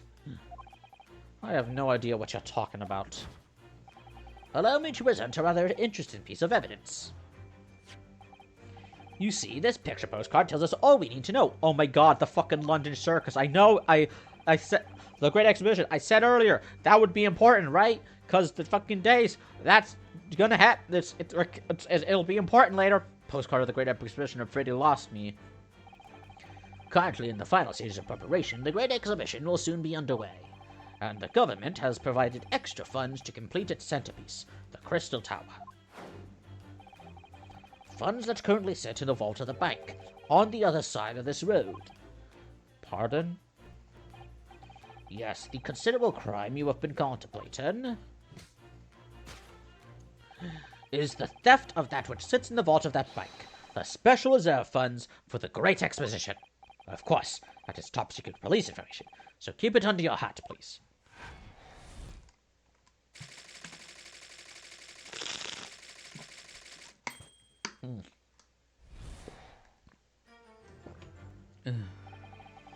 Thus concludes Sherlock Holmes's great deduction of this pawnbroken puzzle. Mr. Sholmes. Well, Mr. Naruhodo, an impressively upbeat deduction for a detective ranked with loneliness. Would you not agree? Was it true what you said about the bank over the road and what it has in its vault? Indeed, though few know of its existence, it is one of the government's most closely guarded secrets. Gregson told me in the strictest confidence. And you just announced it to everyone here. Rather loudly, in fact. Ah. And if it's such a big secret, how would Mr. Benedict have come to find out about it? There can be but one explanation for that. Clearly it is because the man is a criminal. Or maybe he works with the police. But what if he didn't know anything about the money in the vault? If he is a criminal, as you said, and buying a brand new shovel is sure to be the first thing he does now that you've revealed the secret. Oh. Or if he doesn't, and maybe Mr. Werdenbank will. He already has plenty of shovels here after all. Oh my life, I assure you I'm not so unscrupulous. We give him a new voice every different time. Different voice every time. Well, hopefully this will start your valuable lesson. Such information must be handled with the utmost of care. You dumbass. One can never be sure that someone privy to secrets won't disclose them, and once the word is out, it's out. Perhaps I'll think twice before confiding in you next time, Mr. Sholmes. I can't tell if he's got high intelligence and low wisdom, or high wisdom and low intelligence. An excellent idea, Mr. Naruhodo. An excellent idea. Well then, Mr. Naruhodo, you know what to do, I'm sure. Yes, let's listen to that great deduction again, and see if we can manage Sarge it into shape. Although, unlike the canon Sherlock Holmes, Herlock has got high charisma. Let us start once more from the beginning. Because that's the thing. He's not a... Arthur Conan Doyle's Sherlock was not a fucking... Logic and Reason Spectacular. From the beginning of Logic... He was not a people's person. That's why we got Dr. Watson. He's there to... he picks up...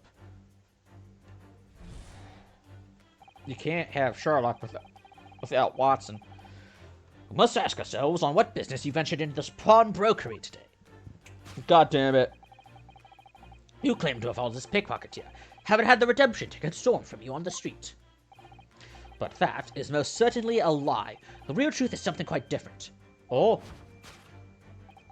As revealed by that which you hold in your hand. Yes, what's brought you to the shop in the first place is the staff recruitment flyer. So, by Mr. Sholmes' reasoning, Mr. Benedict came here in order to apply for a job so he could dig down through the floor.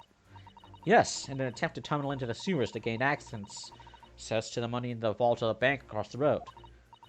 Japanese people can slow down time when they're making deductions. That's how they're doing this. But he wouldn't get very far without a broken shovel, would he? No, I think it's fair to say that his motives lie elsewhere. The question is, where? What did bring Mr. Benedict here at this particular point in time? It had to have been the cane. Nope. Can't judge a book by its cover, as they say. Someone who appears wealthy may well be poor. Seeing such a man, you're desperate for money. When you realize you had no real need for your cane, you brought it here today with the intention of pawning it for as much as the broker would give you. That deduction was wanted in every way. Fuck!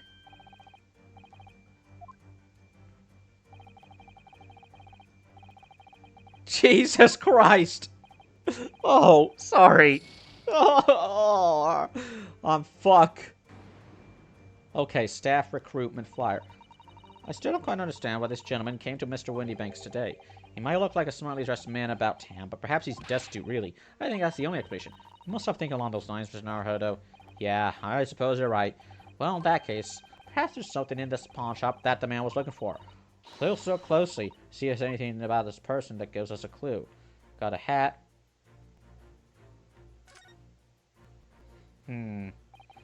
That silk top hat is whiter than white. Only an English gentleman could hope to carry off something so bright. But it looks so incongruous with a black overcoat, don't you think? Perhaps it's the latest London fashion. I mean, that's just guesswork, of course. How about it, Mr. Naruhodo? I think you'd look very fetching in a white top hat. Well, you know, I think it might look rather incongruous with my black university uniform, so... So, is that a staff recruitment flyer?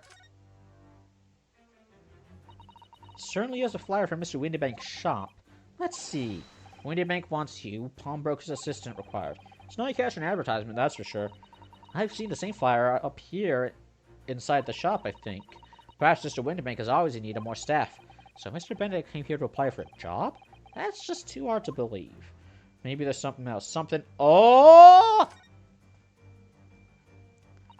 Oh. Look at all the scribbled notes on the back of the flyer here. I don't believe it. What is it? Listen to what it says. Name, Gina Lestrade. Height, 5'2". Green cap, scruffy waistcoat, grubby white shirt, blue satchel, ragged. It's a detailed description of Miss Lestrade. I'm just gonna pronounce her name, first and last name differently every damn time. There's even like a sketch of her, hat and all. Although if he showed it to her, she'd fire that smoke grenade launcher in his face for sure. And look, the details of the shop have been written down here too. Windybank's Pawnbrokery, Baker Street. Redemption deadline, 15th of April. Which is today's date. Why did Mr. Benedict have all that information scrawled on the back of that piece of paper? Info about Miss Lestrade. There we go. No, that's wrong. Yes, what brought you to this shop in the first place is the info about Miss Lestrade. Quite so, my dear fellow. It would appear that the writing and sketch on the reverse of the flyer pertain to the pickpocket Miss Lestrade and to Mr. Windybank's pawnbrokery here. Ha! You originally told us that you had merely given chase after Miss Lestrade stole the redemption ticket from you. But that, sir, is a thinly veiled lie. It is the information on the back of the flyer that led you here today. By which I mean, here to Windybank's Pawnbrokery, and today, the redemption deadline of that overcoat. So you waited outside for the young girl matching the description you have written down to arrive. And you have gone to some lengths to hide the reason for your pursuit of Miss Lestrade. In other words, there's some ulterior motive for your actions. The cane, which you unwittingly clutched to your person, exhibits an incontrovertible contradiction. What utter rot! I've had this cane for years. The contradiction of which I speak is, of course, the missing ferrule. What's a ferrule? It's the metal cap commonly found on the end of a cane, Mr. Naruhodo. Ah, the bit that makes a nice clacking sound on the pavement. Yes, exactly. Mr. Sholmes is right. It appears to be missing on this cane. But it doesn't actually look broken, does it? No, it doesn't. Though the gentleman certainly did recall when Mr. Sholmes identified the cane as suspicious.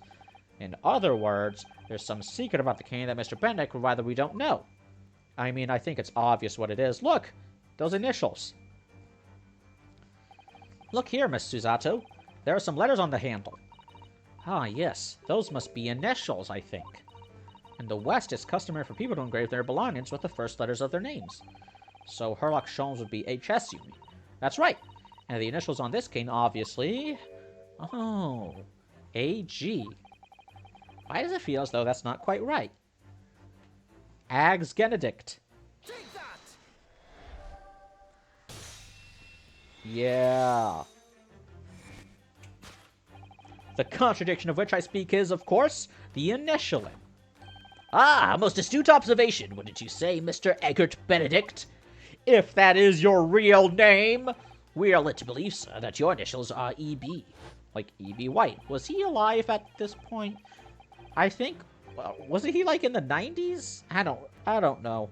Yet in a most possessive manner, you have in your grasp a cane bearing the initials A.G. An incontrovertible contradiction indeed, would you not agree?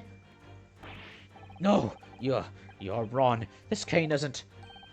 You said before that you'd had that cane for years. So don't try to tell us that you just borrowed it from a friend or found it in the park. In short, though you hold yourself to be a gentleman, you have withheld your true name. Ah. You recoil, sir. Is something wrong? I... And in your recoiling, you inadvertently facilitate the answer of the next conundrum to present itself. Namely, what is the truth behind this rod you bear? Yes, your reaction betrays the truth. The handle, which you evidently found, like to conceal, is the key to understanding this riddle. Let's consider the bare bones of what's happened here. Miss Lestrade redeemed that fine-looking overcoat. Now a mysterious man has appeared, introduced himself with a fake name, and claimed that the overcoat belongs to him. But we know that he actually identified Miss Lestrade from a written description, which suggests that everything else he's told us is untrue. So all we need to do here is somehow prove that the overcoat cannot possibly belong to him. Oh. Why would a gentleman have a tear in his overcoat? The seam on the shoulder there is coming apart. Look! So it is. Do you know, a moment ago when Mr. Benedict was surprised by something that was said, I thought I heard him make a rather strange noise. It sounded a bit like a tiny growl. But now I think it was probably the sound of the seam ripping open. If you look closely, it does seem to be a very tight fit. The sleeves are stretched to be bursting, and he wouldn't have the hope of fastening it at the front. If you were to run around in it, I'm sure the whole thing would fall apart. That I'd like to see. Sorry? So how can we make Mr. Benedict run around? He's really giving this some thought. That coat is one size too small for you, sir. The split seam, which you evidently would like to conceal, is the key to understand this riddle, you see. Ugh. Ah, yes, because the overcoat is rather obviously a poor fit. Having forced it over your broad shoulders, the seam is already breaking apart. My suspicions were aroused from the outset. I'm just thinking about that game theory, that transphobic game theory, where Mad Pet says the Pyro is a gay man because of the shoulders and fingers, middle finger, same size as other finger, and testosterone. It was just very... That did not age well. It was just very transphobic. When you so boldly lied about your name and so boldly waylaid this pickpocket. Grr. Honestly saying that, men have, saying that all women have a ring finger and index finger of equal length is a good way to make people look at their fingers.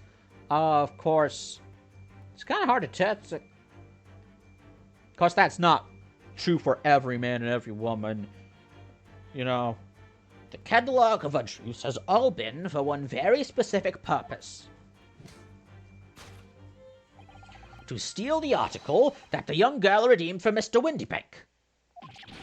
Ah! But what really irks me is this. The considerable crime I initially imagined has been considerably curtailed. So that means... You've done this before, haven't you? You claimed that they steal...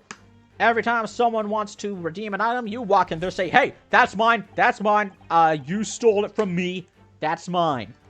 So basically, you're like, Thomas Edison. Now, Mr. Benedict, let us continue. For we must expose the details of this elaborate crime you have in the planet. This is utterly absurd. You suggested I, a gentleman, designed a wheeze to filch some tawdry article of pawnage. I thought you said it was stylish. Have you forgotten that I redeemed the article in the proper manner using the watchword? Had I not been the one to deposit it in the first place? How could I possibly have known the relevant details? Ne sais pas. Oh, but the watchword can be discovered. As you are only too well aware, Mr. Benedict. Ah, and your furtive glance is more telling than I could have hoped. What? Let us consider how one might come to learn a secret watchword relating to the pawned property of another. The method is revealed by the council notice on the counter to which your eyes have... I read a council note. The direction of the deduction must change rather dramatically now, I think. Yes, no more talk of tunneling into the sewers. Which is a pity, because it all sounded rather exciting. Anyway, you can't deny that this mysterious gentleman did know the watchword. Yes, Professor. If you didn't know that word, Mr. Windybank would never allow you to redeem the article. Or, looking at it another way, if you did know that word, Mr. Windybank would allow you to redeem the article whether it was yours or not. So the question is, could this gentleman have found the watchword out somehow? See what we got. Notelet. Look at this, Mrs. Otto. Ah, it appears to be a memo that Mr. Windybank has scribbled to himself. Let's see, what does it say? Ah, Professor.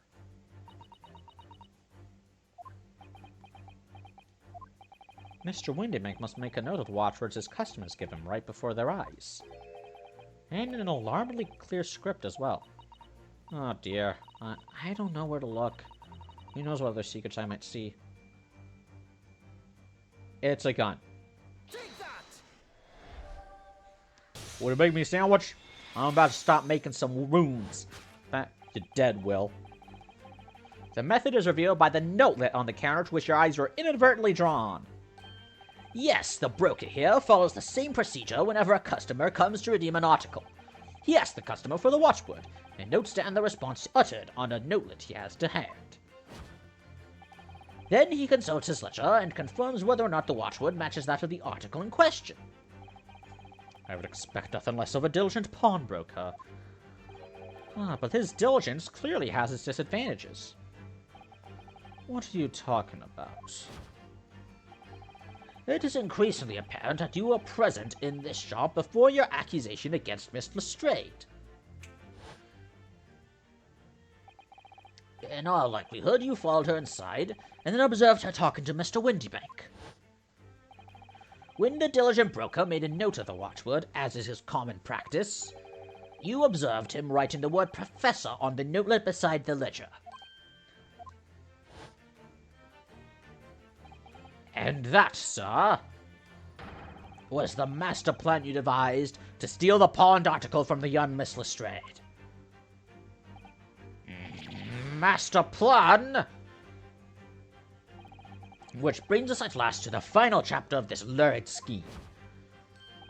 Why would you go to such lengths to redeem that particular article from this pawnbroker? The desks! Are you quite serious? For an ill-fitting overcoat hardly seems to justify the effort, much less a worthless music box disc. But naturally, you had very good reason to make them yours, didn't you, Mr. Benedict? I have no idea what you're talking about. Allow me to present a rather interesting piece of evidence. You see, this picture postcard tells us all... The articles we're talking about are the overcoat and the music box sticks that was in one of the pockets. which according to Mr. Windybank isn't even worth a penny. And yet this man went to such lengths to steal them. Why? I wonder if perhaps we already have the evidence we need to explain it, Mr. Naruhodo. Could we? Really? I'd better have a thorough look through all the evidence we've collected so far. Oh boy! It's my attorney's badge. Blood. Look at all the little bumps on the disc. They're so tiny. Yes, the protrusions are called pins, and they pluck the teeth of the comb to make notes. And just on the edge, there's a small amount of blood. Yes, the blood of the mysterious Mr. Eggert Benedict. When Miss Lestrade tried to grab that disc from him, the pin scratched his fingers, it seemed. Like when you're grating some daikon radish and accidentally catch your finger. Oh! Ouch. Just thinking about it hurts. Puts me off eating radish. It's gotta be... Oh! Oh, there's a little scrap of paper stuck onto the reverse side of the disc. Look! And a scribbled word or two. Looks like somebody's name. McGilded. For McGilded. McGilded? It couldn't be. But it is Mr. Naruhodo. A name I shall never forget for as long as I lived. Ah, yes. We will never forget the beloved philanthropist, Magnus McGilded. But why? Why is his name on this? Okay. My attorney's badge.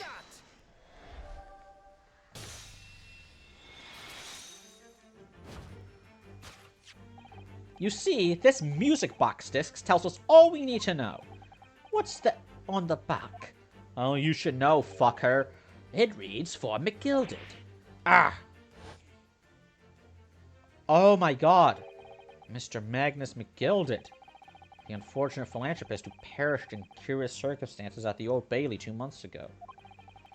A prominent man in London that was loanmonger and demonstrated a distinct lack of scruples. So, you're an associate of his, are you? Or perhaps a subordinate?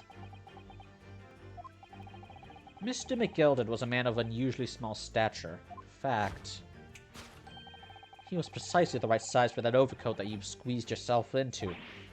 Ugh. Your true identity remains shrouded in mystery, Mr. Eggert Benedict. But the final conclusion here is crystal clear. The reason you came to this pawnbrokery today...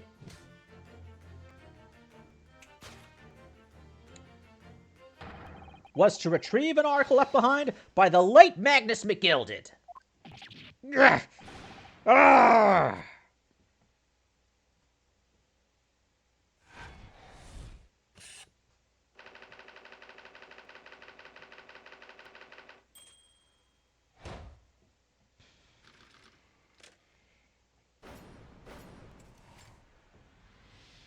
If I remember correctly, I think Magnus McGilded gave his coat to Gina.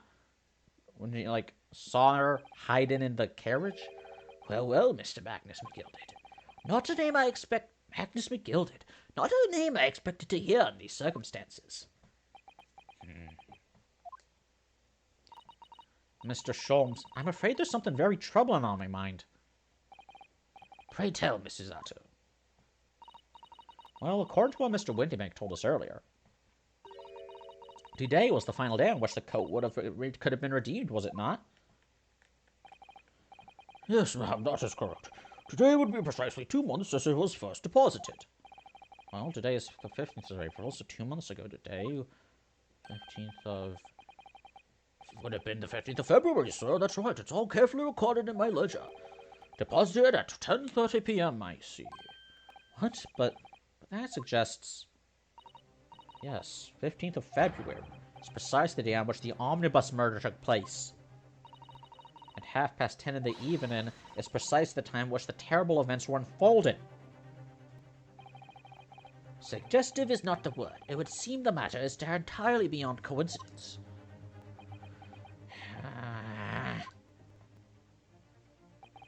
You are, of course, at liberty to make whatever outlandish deductions you choose. However... Ah! I must insist you hand over the music box disc now. God, it would be a terrible shame for you to return to your native land in a box. God, what do I do? Don't. Oh, God.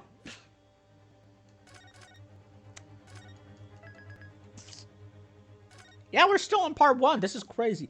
Over my dead body! There are some things a man must protect at all costs. This may be one of those things. And again, it may not. Oh, Mr. Windybank! This is my shop. I cannot allow any harm to come to my customers. If that were to happen, I should have to take my own... Dude, what the fuck are you doing? You don't... If someone's pointing a gun at you, you don't threaten to shoot yourself. You point the gun at them. Like, if they're... You're gonna shoot me if I don't shoot... You're gonna shoot me if I shoot myself? That makes no sense. You better put the gun down, man. You're like a brother to me. Your edge is like a brother to me. And then we pull the trigger. All of us. No, we are not making a video about that. Why not? It's too dark. And then he puts the kitty cat in an oven for some reason. Inspector Gregson. Inspector. That's right, Sunshine. The alarm was raised on one of our dedicated emergency lines. So we got here as fast as we could. Now, what's all this about it? He said it. Right, what's all this then? Oh, praise be, you're here at last. I was moments away from forfeiting my own life in my very own establishment. Why aren't the cops putting him on suicide watch? Like, not that I'm saying. Well, some countries, they treat suicide as a crime, but I think that's just so that we can use the law to enforce suicide prevention. Like, much like how you are protected by the law if you prevent someone from committing suicide, even though that technically means you're saving their life without their consent. You can save someone's life without their consent. It's kind of a dick move, though. But Good Samaritan laws protect it, which seem you have the upper hand. And I learned that from film theory. Man, I'm gonna miss MatPat, but I am also kind of excited to see the new guy. Right, you lot have some explaining to do. I don't appreciate it being bothered with some petty argy-bargy. Petty? Mr. Windybank very nearly met with his end. And this poor woman was framed for larceny. Yeah, by his very own gun, as far as I could tell. Oh, dear. And the whole of Britain could meet with its end if I don't get to the bottom of the case I'm supposed to be working on. What? What on earth is the case, Inspector? Spare no detail, Gregson. There's nothing important. The king died again. I might have said a little too much. No matter, it's nothing to do with you lot. Anyway, sir, you're gonna have to come with me down to the station. But of course, Inspector. Ah! He's getting away! Get after him, lads! Whistle the beat officer, too. Sir, we'll have to continue chasing him because we don't carry guns. Indubitably. They should give... British officers don't carry... They should be given slingshots. There's been a spate of thefts at pawn shops around here recently. So we fitted emergency buttons underneath the counters for brokers to let us know when there's trouble. Oh, Inspector, I was very worried there for a while. Very worried indeed. Now then, Mr. Permanently in mourning. Oh, yes? I'll be taking that whatever it is of McGilded's down to the yard, thank you very much. So hand it over. Oh, yes, of course. Aye! No, don't! Don't give it to him! It's mine, that is mine! I'm sorry, miss, but anything belonging to Mr. McGilded has to be taken in as evidence now. As evidence? If the police demand something as evidence, my dear fellow, we have no choice but to capitulate. Legalized theft. It's all yours, Inspector. I'm sorry, kid. And so, we handed Mr. McGilded's desk over to Inspector Gregson, and were summarily turfed out of the office and onto the street. Turf, that can't be right. J.K. Rowling wasn't born yet. And with that joke, we end this installment. See you next time, babies. Why am I saying that?